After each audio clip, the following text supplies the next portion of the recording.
In this video, I'm going to give you my honest review of Bubble.io in 2025.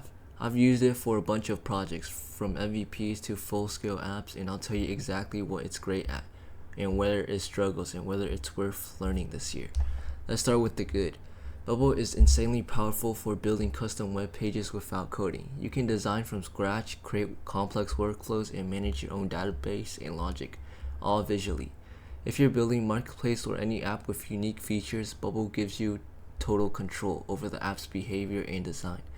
But here's the catch: Bubble isn't easy. The learning curve is steep, especially if you've never worked with logic or databases.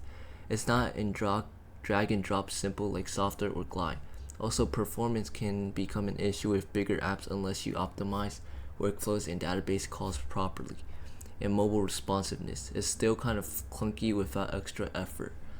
Bubble is perfect for founders, startups, and technical no-coders who want to build something highly custom without hiring developers. If you need to move fast and don't need deep customization, a simpler no-code tool might be the better fit.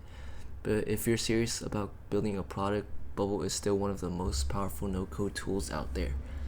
So is Bubble worth learning? Yes, if you're ready to commit. It's powerful, flexible, and still evolving fast. If you found this helpful, hit that subscribe button and like this video.